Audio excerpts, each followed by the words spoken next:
monde, on se retrouve aujourd'hui dans une vidéo où on va parler tout sauf de livres parce que tout simplement je savais pas trop quoi faire comme vidéo et je veux garder un update lecture pour la première semaine de février pour faire le bilan du mois de janvier en Collinson Challenge en update lecture.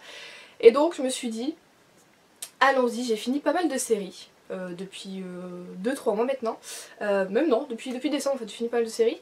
Et après je me suis dit bon, si on parle série on peut parler un peu favoris, voilà, que j'ai eu en 2019 ou que j'ai en ce moment. Donc nous allons parler thé, nous allons parler yoga, huile végétale, huile essentielle, enfin voilà, plein de petits trucs comme ça.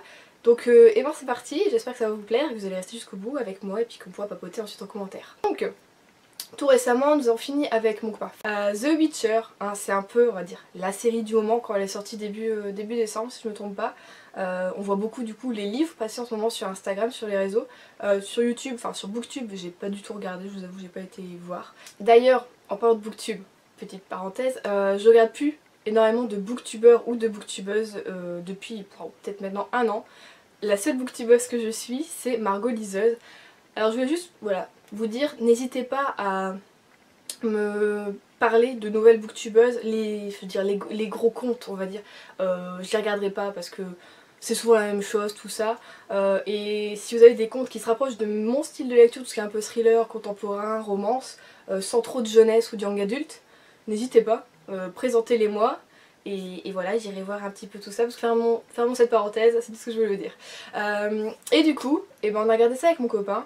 Et bah franchement au début j'ai eu peur parce que je me suis dit Juliette, niveau fantasy, je suis plus film que série. Par exemple j'adore le Seigneur des Anneaux, le Hobbit, enfin voilà les choses comme ça. Mais en série, c'est-à-dire par exemple j'avais commencé Game of Thrones, j'ai tenu jusqu'à la saison 2 épisode 3.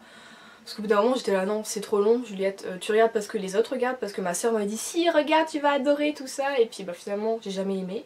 Et que voilà j'avais regardé parce que les autres regardaient et que je me dis pas je vais faire comme tout le monde mais tout le monde en parle et puis moi je comprends rien, je peux pas être dans la conversation, bon pour ne pas être mise sur le côté voilà j'ai regardé et au bout d'un moment j'ai abandonné parce que je me suis dit non parce que je sais pas combien il va y avoir de saisons par rapport au bouquin, c'est trop, je ne sais plus qui est qui, les noms se ressemblent, je mélange les royaumes, enfin c'était impossible pour moi donc j'ai arrêté et du coup j'ai eu une appréhension pour The Witcher, je me suis dit merde on part un peu là-dedans aussi.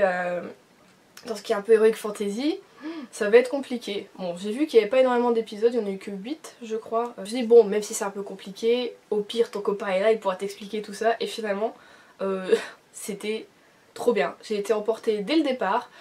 Bon, on a quelques jours à poil par-ci par-là, mais ça par rapport à Game of Thrones, c'est absolument rien. Et franchement, c'était trop bien. J'ai adoré les acteurs, les rôles joués, l'univers, les décors, tout ça, c'était vraiment bien. L'action a été mise au bon moment. Je me suis pas du tout ennuyée et j'ai absolument tout compris. Et d'ailleurs, c'est même moi qui ai dû expliquer pas mal de trucs à mon copain. Donc, pour dire que j'ai adoré cette série et j'ai hâte du coup d'être en 2021 pour avoir la saison 2 et j'espère voilà, qu'il n'y aura pas trop d'épisodes non plus, 8, 9 c'est très bien, j'aime plus trop les grosses séries. Donc voilà, c'était déjà un très bon point pour la fin de décembre. Ensuite nous avons également fini You, donc la saison 2. Je vous avoue qu'on avait énormément d'appréhension parce que la saison 1 était très bien, même si à un moment il y a eu un petit... vers les 2 avant-derniers épisodes, un petit... ça descend un peu, on s'ennuie un peu, tout ça, et je vous avoue que j'aimais pas trop l'actrice principale. Voilà. J'aimais pas son personnage, mais en même temps, je sais pas comment elle le jouait, alors est-ce que c'était voulu, est-ce qu'elle devait être comme ça ou quoi. Enfin, j'aimais pas trop. Et bon, avec mon copain, on s'est dit bon, on lance 1-2 épisodes, et puis on verra, sinon on arrête, on verra. Et finalement, on a accroché, mais de ouf, et je trouve que cette saison 2 est bien meilleure encore, alors que la 1 était top, elle est encore meilleure que la 1.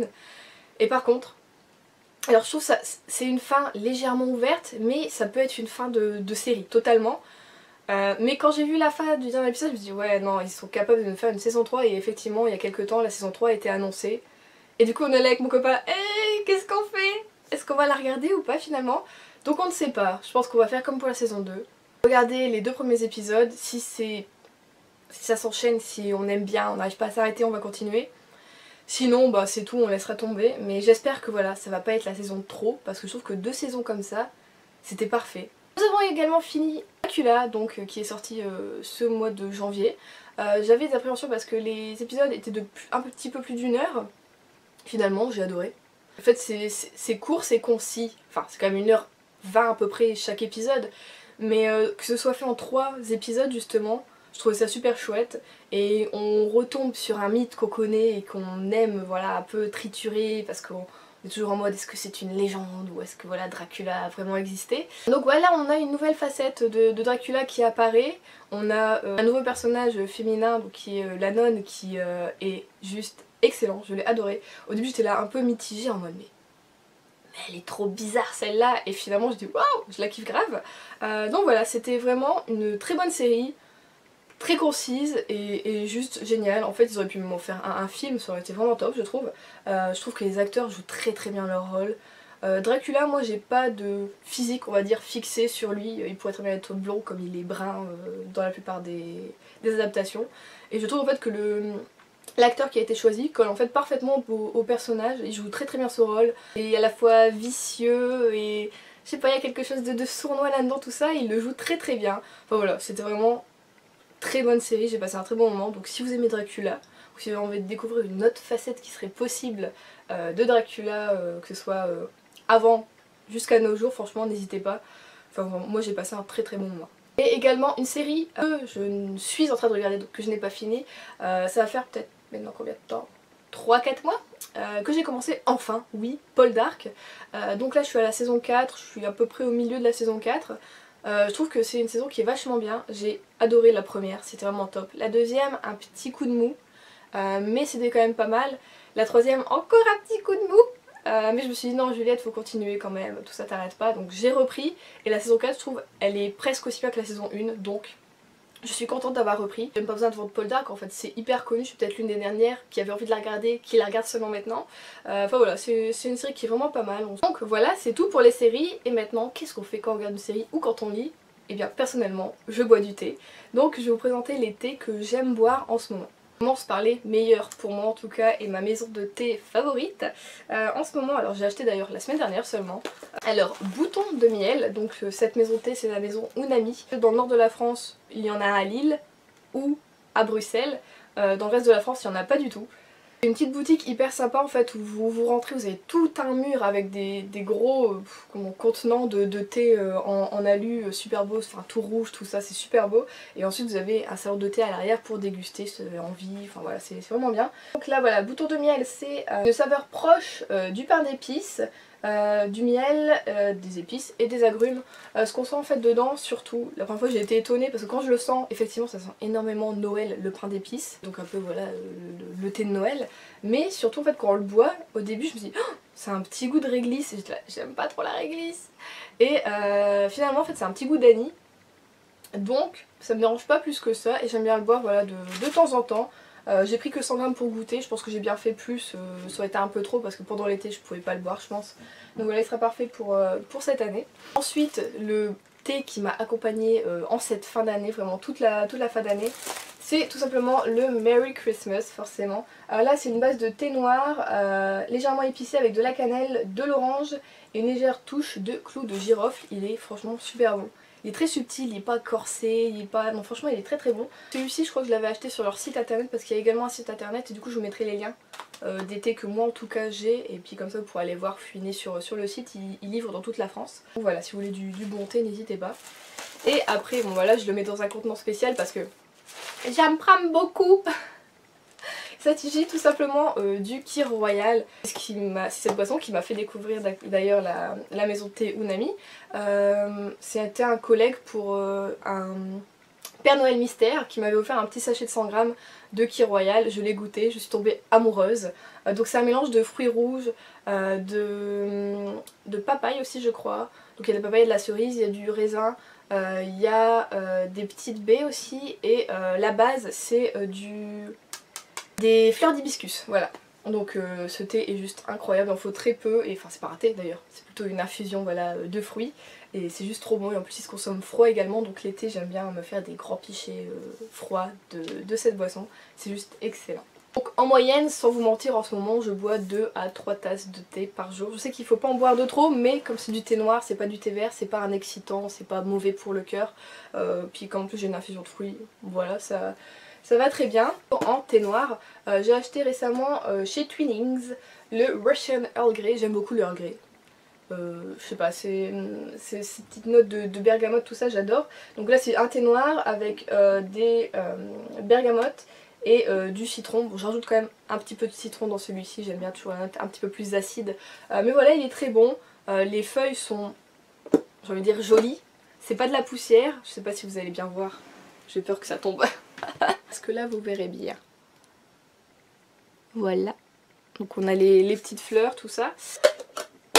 Avant je prenais la marque Lipton si je me trompe pas, il est très bon également, donc si vous hésitez entre les deux, c'est vrai que j'avais pris le Twinings pour le goûter parce qu'il était un petit peu moins cher dans mon supermarché, je me suis dit on va voir, est-ce que ça équivaut ou quoi, et finalement ouais, les deux sont bons, soit Lipton, soit le Twinings, les deux sont plutôt réussis. Voilà, c'était mes boissons thé du moment, on va pas trop épiloguer dessus, hein, c'est du thé quand même, voilà. Maintenant on va passer un petit peu au côté plutôt beauté. Si vous me suivez sur Instagram, vous savez que fin novembre je crois, j'avais fait une story qui parlait de mes problèmes de peau, donc de mes problèmes d'acné et de cicatrices. Ça commence à se calmer depuis que j'ai fait voilà, cette vidéo, et grâce à l'aide aussi d'une amie qui m'a voilà, parlé un peu sur Instagram, tout ça.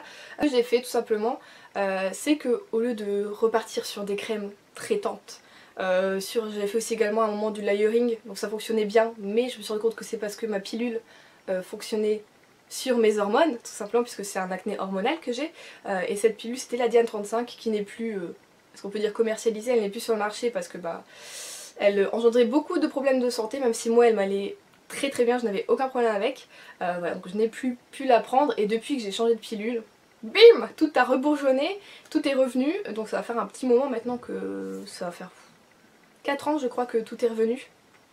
C'est un peu compliqué quand on débute vraiment sa vie de femme parce que bah, là j'ai 25 ans, j'ai toujours l'impression que les gens, à cause de cette peau que j'ai, je la cache pas trop, hein, je vous cache pas que les seuls moments où je me maquille c'est quand je vais au restaurant ou quand je fais ces vidéos.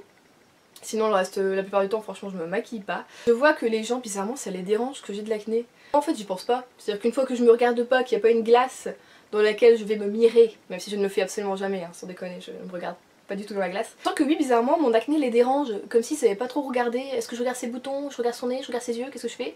J'ai envie de dire, bah me regarde pas, et puis voilà, passe ton chemin. Je me suis dit, bon, c'est vrai que apparemment ça dérange les gens. Bon, moi aussi ça me dérange quand même, quand voilà, je me lave le visage, après je regarde quand même un petit peu tout ça. Voilà, rentrer dans la vie active et qu'on vous prenne pour des fois une meuf qui a 18 ans parce que vous avez de l'acné, c'est un peu chaud. Qu'on vous pense pas adulte à cause de ça. Donc c'était également un problème que je devais régler sur moi-même, du fait que voilà, Juliette, c'est parce que t'as de l'acné que tu n'es pas une adulte. Un peu bizarrement régler voilà, des choses sur ma peau. Mais je vais vous présenter du coup ce que j'ai changé. Alors oui, j'ai arrêté les crèmes totalement, je suis passée à de l'huile matin et soir, et je me lave le visage avec du savon d'Alep, pareil matin et soir, ça dessèche pas ma peau va très bien à ce niveau là. Je sais que certains s'ils en mettent, enfin s'ils l'utilisent matin et soir ça dessèche beaucoup leur peau, mais la mienne a beau être acnéique, elle n'est pas très sensible, voilà, donc elle supporte bien les traitements et choses comme ça. Donc je vais vous parler du coup des huiles que j'utilise. Alors je suis passée pour le soir à l'huile de Nigel, tout simplement. Je sais pas si vous allez voir, je ne suis pas youtubeuse beauté, je suis désolée. Et comme je vois flou parce que je n'ai pas mes lunettes, je ne sais pas si vous voyez bien. Donc c'est la marque Pranarum que j'ai pris, donc c'est de l'huile de Nigel. Une huile très connue pour les peaux à problème, pour les peaux grasses ou mixtes. En fait elle régule la création on va dire de sébum pour la peau, parce qu'en fait le film qu'elle laisse sur la peau va faire penser à votre peau qu'il y a déjà assez de sébum dessus, donc pas besoin d'en rajouter. Donc c'est comme ça que votre peau aussi après va se purifier petit à petit et va arrêter de créer du sébum, parce que le sébum c'est lui qui, voilà, avec les follicules pileux tout ça, qui s'il y en a trop va créer les boutons qui vont, ça va rester coincé, tout ça, ça va faire des bactéries, donc voilà comment on a des boutons. Donc pour le soir c'est un petit peu le petit truc miracle. J'utilise le soir parce que je peux l'utiliser aussi normalement le matin, hein, je le faisais à un moment d'ailleurs, mais quand j'utilisais trop ça asséchait un peu quand même ma peau au niveau des joues. Donc j'ai arrêté de le faire matin et soir. Et j'ai également acheté du coup de l'huile de noisette, donc de la même marque, qui elle est cicatrisante et régénérante pour la peau. Donc voilà, elle va soigner les peaux un peu agressées, tout ça. Et pas grasse non plus, hein. Je mets 3 gouttes dans ma main et puis bim, on y va et c'est parti. Et dans cette huile de noisette, j'avais trouvé sur le forum de Peau Neuve, donc plutôt un blog, qui voilà est un blog pour les gens qui ont des soucis de peau, hein, tout simplement. Petite recette avec voilà, soit cette huile de noisette, soit une huile de jojoba également qui est vraiment bien aussi, pareil, ça fait un peu comme le nigel. Votre peau n'est pas au courant que c'est pas son sébum qu'elle a dessus mais c'est de l'huile, du coup elle manquerait plus, tout ça. Et donc dedans il fallait mélanger des huiles essentielles pour aider à cicatriser, à purifier tout ça et à faire un petit baume aussi protecteur sur la peau. J'ai donc choisi, après énormément de recherches, je vous cache pas que j'ai passé beaucoup de soirées à chercher quelles huiles essentielles étaient les plus adaptées. J'ai choisi tout simplement, alors, l'huile de cyste, la danifère, pareil je vous mets les liens comme pour les huiles végétales si ça vous intéresse, qui est une huile qui est utilisée depuis je crois des siècles et des siècles si je ne me trompe pas, qui est à la base même utilisée pour les gens qui ont des escarres ou des choses comme ça, donc c'est une huile hyper en fait ouais, cicatrisante, régénérante et qui voilà, crée un baume protecteur également pour la peau. Ensuite le bois de haut, je crois que celle-ci est purifiante si je ne me trompe pas et resserre les pores de la peau. De toute façon je vous mettrai tous les liens en description comme ça vous verrez, je veux pas trop me tromper ou ni vous dire de bêtises mais voilà. Je fais ce mélange là en tout cas. Je mets aussi de la lavande vraie, très connue pour cicatriser et désinflammer la peau. Et également du romarin à camphre. Et également quelques gouttes de tea tree. Donc voilà, c'est une huile très connue pour les peaux acnéiques. Quand vous avez un bouton, vous mettez du tea tree quelques fois par jour, sans trop sortir au soleil évidemment. Et souvent en 2-3 jours le bouton a vraiment réduit. Donc voilà, en ce moment j'avoue que j'en mets du coup sur mes boutons parce que je suis en période d'ovulation, donc forcément les gens sortent un peu, là ils se font plaisir. Donc voilà, c'est très efficace également. Après je vous dis ça, mais c'est pas du tout une solution miracle, hein. Vous voyez que j'ai toujours des problèmes de peau parce que c'est quand même hormonal, mais ça traite, j'en ai beaucoup moins qu'avant. Mes cicatrices, surtout sur cette joue là, sont en train de disparaître, donc ça fait maintenant 2 mois que j'utilise ça, et en 2 mois ça a réduit énormément quoi, c'est fou. Donc là non en fait j'ai mélangé, je crois que je mettais juste... Je crois que j'ai mis 3 gouttes de chaque dans mon petit... j'ai combien là-dedans? Dans mes 50 ml d'huile de noisette, j'ai mis 3 gouttes de chaque, on mélange. Puis voilà, pour le matin, j'ai mon huile. Aucune de ces huiles n'est photosensible, donc vous n'aurez pas de taches si vous utilisez et que vous allez au soleil ensuite. Pour l'été, mettez quand même au-dessus, forcément, une crème solaire, indice 30 ou 50 sur le visage, c'est important. Après normalement on est censé en mettre toute l'année, mais c'est vrai que par exemple comme aujourd'hui où il y a un brouillard à couper au couteau, je pense que ça sert pas trop à grand chose de mettre de la crème solaire malheureusement. Et donc j'ai également acheté de l'huile de rose musquée, pareil toujours la même marque, qui elle est pareil hyper régénérante, elle recrée des tissus au niveau de la peau, donc si vous avez des cicatrices, si vous avez des rides, donc moi je l'utilise pour mes yeux. Pareil si vous avez des vergetures, j'utilise également sur mes vergetures et je trouve que ça fonctionne plutôt bien. Ça fait plus d'1 mois et demi que j'utilise et je vois quand même déjà des différences, que ce soit sur la poitrine ou moi j'en ai également à l'intérieur des cuisses un petit peu, des bleus, donc c'est vraiment le temps de les traiter. Je trouve que ça va hyper bien. J'avais également, je les avais essayés sur mes joues, mais comme j'avais encore des micro-kystes et des petits trucs sous la peau, ça a fait tout ressortir et du coup j'ai arrêté, je me suis dit non je veux plus. Donc j'utilise que sur mes yeux pour le visage, mais je pense que d'ici 2 mois quand j'aurai vraiment plus rien au niveau d'en dessous de la peau, je le sens, hein, ça commence vraiment à se lisser, c'est fou. Je pourrais je pense l'utiliser pour aider encore plus les cicatrices à disparaître et à lisser un peu plus ma peau. Pour le soir quand j'en ressens le besoin, en ce moment du coup je le fais tous les soirs, je mets également c'est de l'huile essentielle de carotte dans mon huile de nigel, une goutte. Voilà, je mets 3 gouttes d'huile de nigel, une goutte d'huile essentielle de carotte et également d'huile essentielle de citron, toujours à utiliser le soir parce que celle-ci justement est photosensible, donc ne la mettez pas la journée, vous aurez des taches sur le visage sinon. Et après ça c'est très dur à faire partir, voire impossible. Donc voilà, l'huile essentielle de carotte j'en mets également le matin, j'en ai mis 3 gouttes pareil dans mon huile de noisette. Et donc voilà, ma petite routine qui est comme ça on pourrait penser énorme puisque j'utilise beaucoup d'huile essentielle, mais une fois que c'est mis dans l'huile de noisette, on a 3 huiles à utiliser par jour et c'est nickel. Enfin, franchement, je crois que j'ai jamais été aussi rapide pour me préparer le matin. C'est vraiment top. Donc je me lave le visage avec mon savon d'Alep, je sèche avec un mouchoir pour le visage, vous savez, un mouchoir truc distributeur là. Ensuite je mets de l'hydrolat de lavande vraie, pareil pour apaiser et pour enlever tout ce qui aurait pu être calcaire par rapport à mon eau qui est très calcaire où je suis. Et ensuite voilà, le matin c'est... je mets mon huile de rose musquée sur les yeux et ensuite je mets mon huile de noisette et le soir c'est la même chose. Je me démaquille s'il faut avec de l'huile de rose musquée. J'aimerais en trouver une autre parce qu'elle coûte cher et consommer à chaque fois ça pour me démaquiller, elle fonctionne hyper bien. Mais ça fait un peu mal. Donc à voir quelle autre huile je pourrais utiliser qui soit pas trop chère et avec laquelle je puisse me démaquiller sans me créer de boutons ou un gros film gras sur la peau par la suite. Enfin bon. Voilà pour la peau, mais c'est pas fini, Juliette elle a d'autres problèmes. Oh bah dis donc. J'ai également fait des recherches parce que les huiles essentielles, j'ai vu que ça fonctionnait extrêmement bien sur ma peau, que j'aime en mettre dans mon diffuseur parce que je me suis également acheté un humidificateur plutôt, voilà, diffuseur d'huile essentielle, donc il fait les deux, donc on peut mettre 2 litres d'eau, enfin voilà, c'est immense.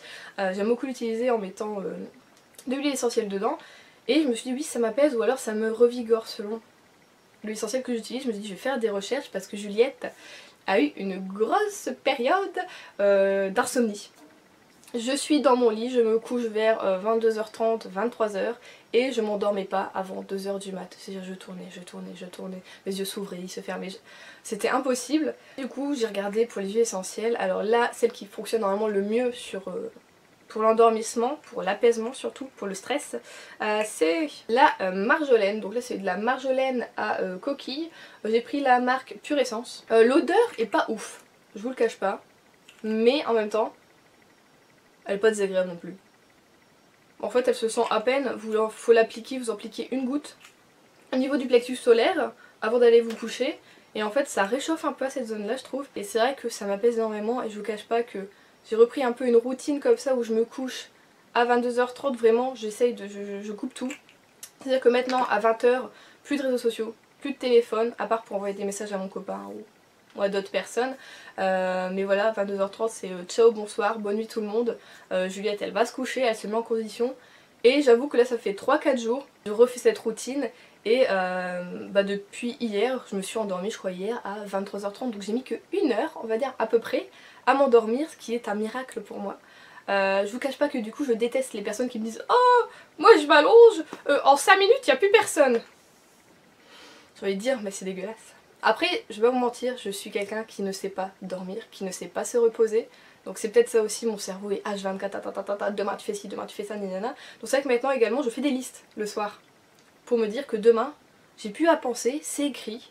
Si je pense que je vais oublier un truc, je le relis et puis c'est tout. Donc c'est vrai que le soir maintenant je fais des listes de ce que j'ai à faire le lendemain. Et ça m'apaise énormément, donc ça peut peut-être vous aider. Et donc avec ces deux huiles essentielles, ce qui est également bon, c'est le petit grain bigarade. Ouais c'est un peu compliqué. The Bitter Orange. Celle-ci, l'odeur, elle me fait penser à un baume. Je sais pas, à un baume pour un peu délasser tout ça. Elle est pas très forte, je l'aime beaucoup aussi. Donc voilà pareil, une goutte. En fait je mélange la marjolaine, le petit grain bigarade et également le Ravitsara qui est bon également si vous êtes malade, ça débouche le nez, tout ça c'est super bien dans mon humidificateur, j'adore en mettre. Et alors là ça sent le sauna. C'est tout ce que je peux vous dire, là vous êtes en Finlande quoi, c'est fou. J'adore cette odeur, c'est vraiment top. Donc voilà, et du coup c'est vrai que les trois ensemble bah ça sent bon. Et voilà, je mets 3 gouttes, enfin une goutte de chaque. Je mets ça sur mon plexus solaire, je masse un petit peu pour que ça rentre. Et puis je vais me coucher et c'est vrai que je suis beaucoup moins stressée, je suis beaucoup plus délassée et ça va beaucoup mieux. Donc voilà pour les huiles essentielles, on va passer du coup en vitesse parce que je crois que j'ai un petit peu trop parlé sur également ce qui me permet justement de déstresser, de me remuscler un peu également, de me tonifier et voilà d'aller aussi avec l'esprit, la force, enfin voilà plein de choses. C'est le yoga tout simplement. Je m'y suis mise déjà depuis 1 an. Mais c'est vrai que je m'y mettais pas de ouf. Je me disais oh 2-3 fois par semaine Juliette c'est très bien. Et en fait là depuis janvier je me suis dit non Juliette, on va pas faire 2-3 fois par semaine parce que des fois du coup tu passais 15 jours, t'en faisais pas du tout et tu sentais que quand tu reprenais ton corps il disait aïe. Même si je fais des petites séances très légères tout ça, je sentais qu'au niveau du corps ça suivait plus trop et je perdais mes habitudes. Donc là je me suis dit tu en fais tous les jours, 10, 15 minutes, 20 minutes selon ton envie, selon le temps que tu as. Et je vous dis pas en fait dans ma tête, c'est fou le bien que ça fait, c'est incroyable. C'est juste des positions, tout ça. Mais en même temps, les chaînes que je regarde, c'est aussi pas mal de méditation, de respiration. Et ça fait trop du bien. Je pensais pas quand j'ai commencé le yoga que ça me ferait des choses comme ça. Mais quand vous le faites tous les jours, c'est revigorant, revivifiant. Je me découvre en fait une autre personne, c'est-à-dire que j'avais tendance à un peu tout prendre au pied de la lettre, c'est-à-dire que j'étais très empathique, donc je prenais ce que les autres me donnaient, c'est-à-dire que s'il y avait de la haine, je la prenais, enfin je prenais tout, la tristesse, tout, Juliette elle accumulait, et sauf que dans mon petit corps, au bout d'un moment, bah ça explose, et je pense que c'est pour ça également que j'avais beaucoup d'insomnie, parce que le soir, je me refaisais ma journée, et je refaisais la vie des autres également. Donc c'était, je sais pas, je voulais aider, je voulais faire des trucs, et puis en fait je pouvais rien faire, et le yoga m'a beaucoup aidé à me dire que non Juliette, prends un petit peu de temps pour toi, c'est 20 minutes, il n'y a plus rien autour, bon, même si mon immeuble est très bruyant, j'entends l'ascenseur, les gens qui claquent la porte, tout ça. Mais ça me fait quand même du bien. Et donc je voulais vous en parler juste pour vous présenter les 3 chaînes que je suis et qui m'aident voilà, dans ma vie de tous les jours. Pour ça je me munis de mon petit téléphone parce que Juliette a une petite tête. Pour le yoga, moi je l'ai commencé avec la chaîne Happy Coach qui est vraiment top parce que c'est des petites séances de 10, 12, 15 minutes.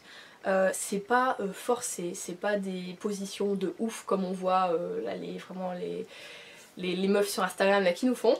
C'est vraiment un moment pour soi. En plus, donc la personne qui tient cette chaîne, Aurélie, est toute douce, elle est drôle, enfin c'est vraiment, c'est un petit moment de bonheur en fait de passer ça avec elle. Et je crois que j'ai bien fait de commencer par elle parce qu'avant je commence, enfin quand je fais du yoga 3 fois ou 2 fois par semaine, je prenais des vidéos au hasard sur internet et puis je regardais, puis voilà quoi, des fois ça me plaisait pas mais je faisais quand même. Là vraiment sa chaîne elle m'a fait tomber amoureuse de la pratique parce que je pensais que c'était voilà, des positions compliquées tout ça et en fait non, on fait des choses très simples et ça nous détend, ça fait du bien. Ce matin j'ai fait sa routine matinale et ça m'a fait du bien, je me sens détendue, je suis... Voilà quoi, ça a réveillé mon corps et ça fait extrêmement de bien, donc si vous voulez, je vous mets le lien de toute façon des chaînes dont je vais vous parler. Elle fait également du pilates et de la méditation.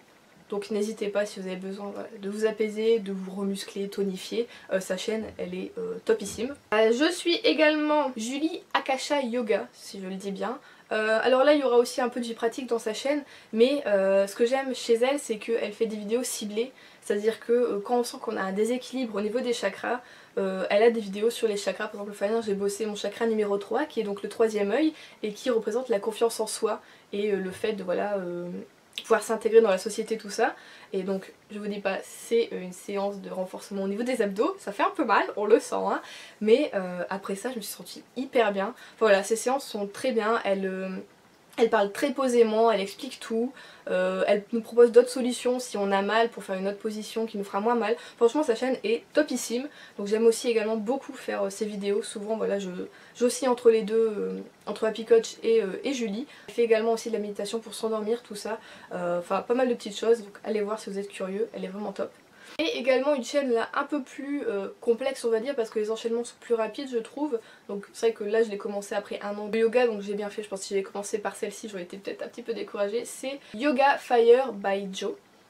Très bien expliqué, le décor est très joli tout ça, mais faut s'accrocher de temps en temps. Mais elle est vraiment pas mal, la fois dernière j'ai fait la vidéo pour l'hiver, donc voilà pour se réchauffer le corps.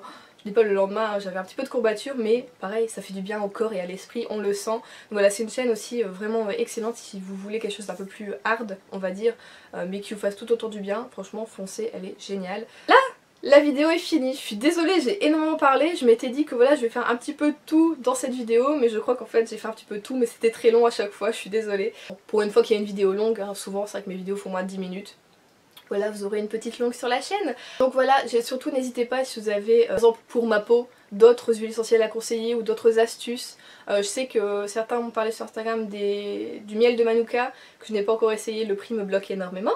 Et de l'argile rose qu'il faut que j'achète également, je ne l'ai pas fait. Donc voilà, si vous avez d'autres petites astuces, petits conseils avec des produits qu'on a à la maison ou quoi, n'hésitez pas à m'en donner. Et pareil, si vous avez des séries par exemple à me conseiller, ou d'autres chaînes de yoga ou de détente, ou alors de petites astuces comme par exemple Margot Tips que j'aime beaucoup également, des chaînes comme ça, n'hésitez pas à me les faire partager ou alors en discuter ensemble dans les commentaires. En tout cas je vous fais de très gros bisous et je vous dis à la semaine prochaine.